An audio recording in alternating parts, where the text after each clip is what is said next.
নমস্কার, তোমাদের সবাইকে স্বাগত জানাচ্ছি দিমাস ডেস্টিনিতে।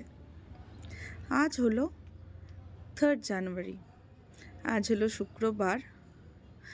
আর আজ আমি ভিডিও একটু লেটে স্টার্ট করলাম, কারণ সকাল থেকে শরীরটা খুব একটা ভালো নেই। উঠেই কেমন মাথাটা যন্ত্রণা করছে আর প্রচণ্ড ঠান্ডা লাগছিল। তো সকালে দীপায়নী চা করলো, ব্রেকফাস্টও বাজার করতে গিয়ে কিনে নিয়ে এসেছিলো। তো সমস্ত চা খেয়ে ব্রেকফাস্ট করে দেন একটা প্যারাসিটামল খেলাম। এখন একটু ঠিক লাগছে, তাই ভাবলাম যে যাই রান্নাটা করে নিই। আর কাল মানে 4 জানুয়ারি আমি যাব হচ্ছে হাওড়াতে, মানে আমাদের বাড়ি ফিরবো। একদম ভোরবেলারই ট্রেন। তো ঘরে যা যা সবজি ছিল সে সমস্ত সবজিগুলোকে নিয়ে আজকে ভাবলাম যে একটা তরকারি করে দিই, কারণ আসবো আবার কদিন পর। অনেক সময় গিয়ে আরও বেশি দিন হয়তো থাকা হয়ে যায় অনেক ক্ষেত্রে। তো ভাবলাম যে এই সবজিগুলো নষ্ট হয়ে যাবে, তার চেয়ে বরং আলু, পেঁয়াজ, আদা, রসুন এগুলো তো থাকবে, বাট এই বেগুন, ফুলকপি, শিম এগুলো তো নষ্ট হয়ে যাবে। তাই এইগুলো সমস্ত কিছু দিয়ে একটা পাঁচমিশালি তরকারি করব। এটা সকালে আমরা ভাতের সাথে খাবো আর রাত্রে রুটির সাথে খাবো। তো সেই অ্যাকর্ডিংই আজকে কিন্তু এটা বানিয়ে নেব। তো দেখতেই পাচ্ছ সমস্ত কিছুকেই খুব ডুমো ডুমো করে কেটে নিয়েছি। আর এছাড়াও এগুলোকে প্রত্যেকটা আলাদা আলাদা করে ভেজে নেব। ভেজে নিয়ে তারপর কিন্তু এটা দিয়ে মিক্স করে একটা তরকারি রেডি করবো। আর ফুলকপিও নিয়েছি, ফুলকপিটা আগেই ভেজে নিয়েছিলাম। তো আমার তো বেশ ভালো লেগেছে, এটা আমি ফার্স্ট টাইম বানালাম, আমার বেশ ভালো লেগেছে। তোমরাও এইভাবে ট্রাই করে দেখতে পারো। এটা কিন্তু সকালে যারা মানে জল খাবারে রুটি খাও, রুটির সাথে কিন্তু এটা ভীষণ ভালো লাগবে। আর কাল বাড়ি যাব, আর দীপায়ন তো ডিউটিতে যাবে কালকে, ওর বাড়ি ফিরবে 1-2 দিন পর। মানে আমি কাল যাব স্যাটারডে, ও হয়তো সানডে নাইটে বা মানডে মর্নিংয়ে যাবে।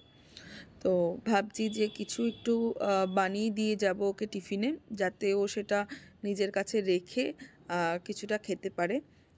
এইগুলো তো বানিয়ে রাখা সম্ভব না, ভাত ডাল, কারণ এগুলো নষ্ট হয়ে যাবে।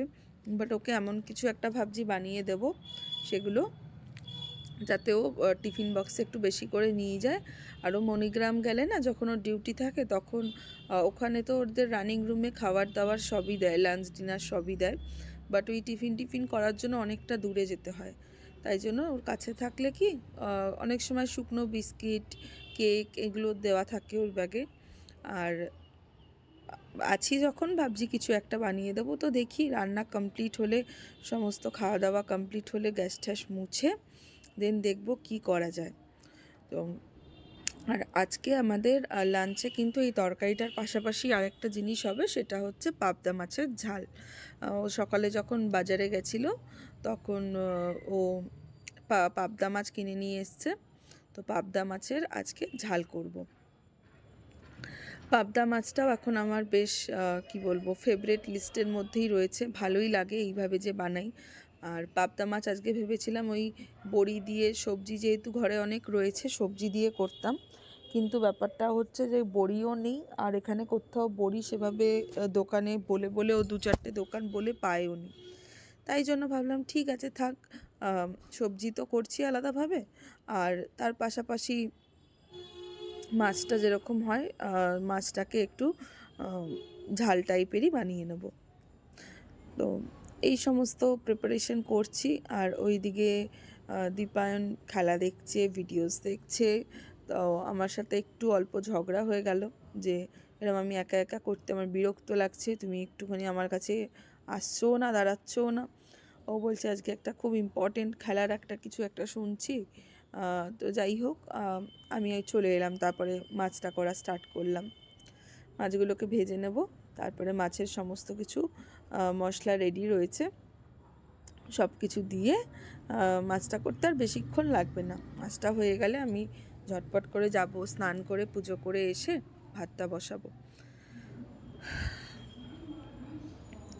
তোমরা কারা কারা পাবদা মাছ খেতে ভালোবাসো আমাকে নিশ্চয়ই কমেন্ট করে জানিও। আর তোমরা পাবদা মাছ আর কীভাবে নতুনভাবে রান্না করা যেতে পারে সেটাও আমাকে কিন্তু অবশ্যই শেয়ার করো, ঠিক আছে? আমি যেভাবে বানাচ্ছি সেটাও তোমরা দেখে নিতে পারো। এটা কিন্তু ভীষণ টেস্টি হয়, কিছুই না, খুব সিম্পল। আমি 6 পিস মাছের জন্য ছোট সাইজের 2টো পেঁয়াজ আর একটা বড় সাইজের টমেটো নিয়ে নিয়েছিলাম। আর তার সাথে যে গুঁড়ো মশলা হয়, লঙ্কার গুঁড়ো, হলুদ গুঁড়ো, নুন, সবটা জলে মিলিয়ে মশলার মধ্যে ভালো করে মশলাটা কষিয়ে নিলাম। আর আমি কিন্তু ফোড়নের জন্য ইউজ করেছিলাম হচ্ছে কালো জিরে, ঠিক আছে?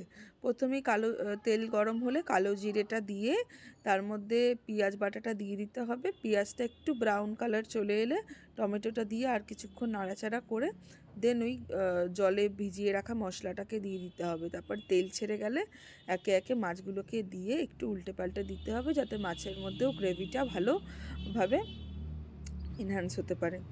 তো মাছগুলো দিয়ে আমি কিছুক্ষণ একটু ঢাকা চাপা দিয়ে রাখবো, একটু নাড়াচাড়া করে। তারপরেই কিন্তু এর ওপর দিয়ে কিছু কাঁচা লঙ্কা আর কিছু ধনেপাতা দেবো। মাছের মধ্যে কিন্তু এই যে কাঁচা লঙ্কা ধনেপাতা, ডিমে খুব একটা ভালো লাগে না, ডিম বা মাংসে, বাট মাছের মধ্যে কিন্তু কাঁচা লঙ্কা আর ধনেপাতাটা কিন্তু একটা আলাদাই রকম টেস্ট আনে। তো তোমরাও কিন্তু অতি অবশ্যই যে কোনো রকমের মাছই রান্না করো না কেন তাতে কাঁচা লঙ্কা বাটার ব্যবহার রাখতে পারো, বা এরকম চেরা কাঁচা লঙ্কা, যেভাবে আমি এই রান্নাটা মানে এই মাছের ঝালে ইউজ করছি, এরকমভাবে চেরা কাঁচা লঙ্কা, মানে গোটা লঙ্কা মিডিল থেকে চিড়ে দিয়ে যেভাবে দেয় সেইভাবে চেরা কাঁচা লঙ্কা উপর দিয়ে দিয়ে আর ধনেপাতা দিয়ে নামালে লঙ্কার একটা কিন্তু আলাদা গন্ধ হয়, ঠিক আছে? সেটা কিন্তু মাছের সাথে বেশ ভালো লাগে। তো এইভাবে কিন্তু তোমরা অবশ্যই প্রত্যেকটা মাছেই, যে কোনো রকম মাছেই তোমরা কিন্তু এই জিনিসটা করতে পারো। আর একটু বেশি করেই ধনেপাতা দিলাম, বিকজ পাবদা মাছে কিন্তু ধনেপাতাটা যায়, মানে সবসময় পাবদা মাছ আমি যখনই মানে রান্না করি না কেন, শীতকাল গরমকাল, তখনই কিন্তু তার মধ্যে কিন্তু ধনেপাতাটার ইউজ করি, বিকজ পাবদা মাছের সাথে ভীষণ ভালো লাগে ধনেপাতাটা। কাটা মাছ বা কাতলা এসবে যদি নাও বা করি, পাবদাতে কিন্তু অবশ্যই করি। আর হয়ে গেছে আমার স্নান ধান করে পুজো করে চলে এসেছি, এখন খাবার সার্ভ করে দেব। তো আজকে তো আমাদের খুবই সিম্পল মেনু, জাস্ট 2টো পদ, ভাত, সবজিটা মানে ওই ফুলকপি, বেগুন, আলু আর শিম দিয়ে যে আর কি তরকারিটা করলাম সেটা, আর হচ্ছে পাবদা মাছের ঝাল। তো বেশ ভালোই খেলাম, খাওয়া দাওয়াটা ভালোই হলো। ভাবছি খেয়ে দিয়ে উঠে একটু মালপোয়ার জন্য গুলিয়ে রেখে দেবো। ময়দা তো ঘরে নেই, ভাবছি একটু আটা সুজি মিলিয়ে যা যা আছে আর কি সেগুলো সুন্দর করে গুলিয়ে রেখে দেবো। আর ঘরে গুড়ও রয়েছে, দীপায়ন বলছিল যে গুড়টা দিয়ে কিছু করছো না, সেদিন তো পায়েস করলাম, আর কিছুটা গুড় রয়েছে। তো ভাবছি আজকে ওই আটা সুজি আর চিনিটা দেবো না, চিনিটা একটু অ্যাভয়েড করবো, বা দিলেও খুব অল্প পরিমাণে দেবো।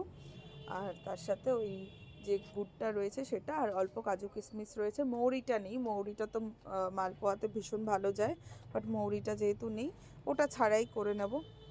যাই, এখন খাওয়া দাওয়া করে নিয়ে উঠে ওই ব্যাটারটা বানিয়ে রেখে একটু রেস্ট করব, বিকজ আর ভালো লাগছে না, তো রেস্ট করে নেব, দেন উঠে চা খেয়ে তারপরে বানাবো। তো উঠতে একটু লেট হয়ে গেছে, এখন চা খাচ্ছি। এবার দীপায়ন বললো রুটি আনতে যাবে, বিকজ রাতের তো তরকারি রয়েছে, মাছ রয়েছে, তো বললো রুটি আনতে যাবে। আর এদিকে আমার দুটো সেশন দেওয়ার রয়েছে, সরি দুটো না 3টে সেশন দেওয়া রয়েছে।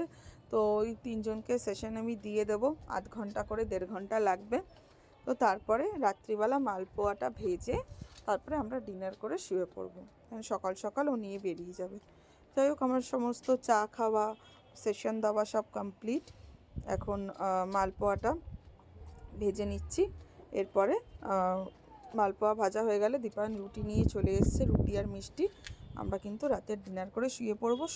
শুতে হয়তো বেশিক্ষণ পারবো না, বিকজ ওর রাত্রের দিকেই কল দিয়ে দেবে, মানে ওর অলরেডি রেস্ট ক্লিয়ার হয়ে গেছে, বাট ওর নাম এখনও মোটামুটি দেখছি যে 5-6 নম্বরে রয়েছে, মানে ওই রাত্রির 2-3টে এরকম, মানে 12টার পরেই কল হবে, এবার 2-3টে ওরকমই মনে হচ্ছে হবে। তো যাই হোক যেটুকু টাইম শোয়া যায়, আর আমারও যেহেতু ভোর 5টার ট্রেন, তো আমাকেও ওই 4:30 অ্যারাউন্ড বেরিয়ে যেতে হবে বাড়ি দিয়ে। তো যাই হোক ঘুমটা আজকে খুব একটা ভালো হবে না, যেই 3-4 ঘন্টা বা 2-3 ঘন্টা যেটুকু ভালো রকম ঘুমানো যায় ঘুমিয়ে নেব, তারপরে আবার কাল সকালে ট্রেন ধরা। তো এইভাবেই চলছে দিনকাল। আর কাল যেহেতু বাড়ি যাব, তো সেটার জন্য একটা তো মনে একটা এক্সাইটমেন্ট কাজ করেই। দীপায়নও চলে আসবে 2-1 দিন পর। তো যাই হোক বাড়িতে যাব, আর কালকে রাত্রে মায়ের কাছে খাবো। মাকে বলে দিয়েছি কী কী বানাতে হবে, মাকে বলে দিয়েছি। হ্যাঁ, লুচি, আমি যেহেতু সকালে যাব গিয়ে শ্বশুরবাড়ি যাব, রাত্রে গিয়ে কিন্তু মায়ের কাছে যাব। তো মাকে বলেছি ওই লুচি, কাবলি ছোলা আর একটু পায়েস বানাতে। তো যেহেতু স্যাটারডে আমাদের বাপের বাড়ি নিরামিষ, তো এটাই বানাবে মা। তো চলো, এই আমাদের ডিনার, আমরা এখন ডিনার করে শুয়ে পড়বো।